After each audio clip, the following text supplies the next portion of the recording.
Okay, so this is like a hard reflection, I think. I've definitely been thinking so much about the LGBTQ community. I'm doing my dream project on it. And we went over a lot of that in class a few classes ago.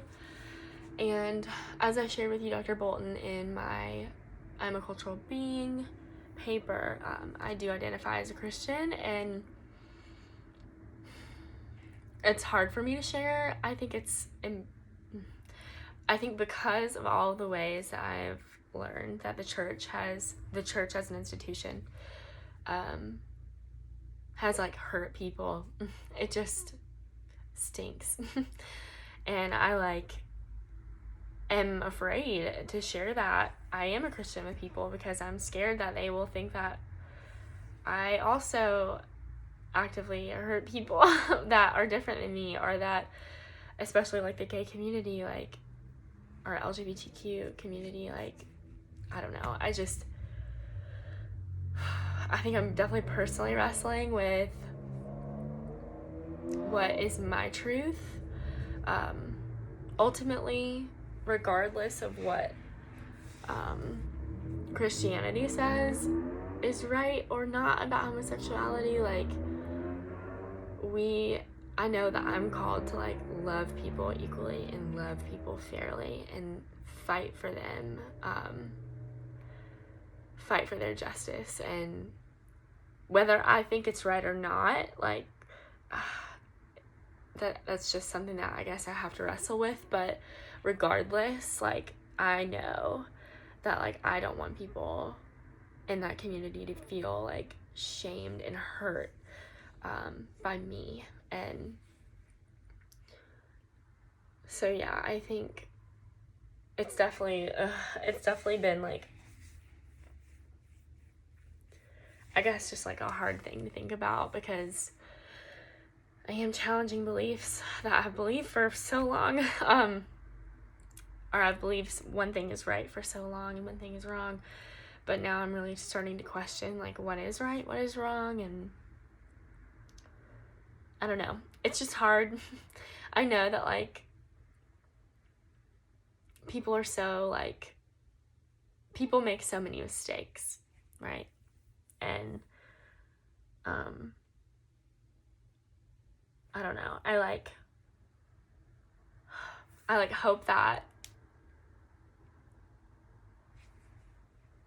I don't know what I'm trying to say. I guess I just don't want to hurt people just because they have a different belief system than I do, and I hope that I haven't. And I can see, like, obviously, like, we're learning about how the institution, Christianity as an institution itself, like, has hurt people. But I just, like, no matter what I believe, I know that, like, I don't want to contribute to that. And so I'm trying to discover what that means for me. But yeah, it's definitely been not the easiest thing to think about, but it's growing, and growing is hard sometimes. But yeah, I know that, like, homosexuality is not a disorder that should be in the DSM-5, okay? Like, it shouldn't be. But yeah. So today we talked about ableism in class, and we discussed something pretty relevant to me, actually, which is like having a disability that's not visible. And I wanted to talk a little bit, I shared a little bit in class, but I wanted to talk about my experience with getting diagnosed with ADHD and how that's affected me. So I can remember all throughout my whole life of just like being super, super forgetful and like just not remembering things, and super scatterbrain, which is this term that like my mom would say a lot to me, like, you're just so scatterbrained, like, just slow down and think for a minute, or, you know, things like that.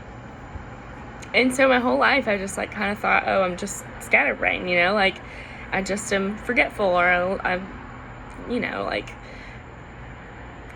I guess, like, have too much going on. I'm too busy, or, like, I'm just overwhelmed. And when I was in college, I, like, started to realize these things were getting, like, the more I had on my plate, like, the worse it would get. I've been working in bakeries for, like, the last 5 years, and I can remember just, like, burning so many things in the oven because I would forget to get it out, which is insane. But another point is that, like, especially while I was younger, I was really shy and, like, really quiet in my classes, and especially, like, in the school setting, I was, like, just really shy and was super, like, afraid to, like, speak up and talk to other people my age. And so that plays into what I now realize. So, like, I guess it was my junior year of college. Like I said, these things had just started building up, and I kept burning things at work, and I kept missing assignments and double booking myself, like, all these different things. And I was talking to my doctor about it, and she was like, have you thought about getting, like, tested for ADHD? And I was like, well, no, like, like, I don't think I have that. Like, I'm not super hyperactive or whatever. And she started to break down, like, no, like, there's more than one type of ADHD. So there's, like, the inattentive type, and then there's the impulsive type. And the inattentive type really is more internal, or it appears to be more internal. Like, it's just a hard time focusing on the inside and paying attention. And then some, like, forgetful tendencies are present usually. And then the impulsive is the more, like, stereotypical kid with ADHD, that's, like, running around the classroom. Usually it's a boy, because that's what historically, like, we've been diagnosing boys but not girls, just because of the way it presents in boys, I think. But I'm still learning a lot about it too. But it just made me, like, think about, like, in class we were just talking about it. It made me think about how, like, frustrating that time in my life was before I got diagnosed, and just, like, feeling forgetful and, like, feeling scattered, and that I was just someone who was always going to have to deal with that. And then when I got diagnosed, it was almost like a freeing thing. Like, oh, of course, like, this makes total sense that I have inattentive type 1 ADHD. Like, of course, that makes sense. So, I don't know. I think what I'm now, like, learning about is how it's just going to be, like, affecting my relationships and things like that. Like, I don't know, I just have to work extra hard, I guess, and, like, really be attentive to my friends and especially even my clients, like, remembering, like, details about stories. Like, maybe that's a place where I can be taking more notes or something like that.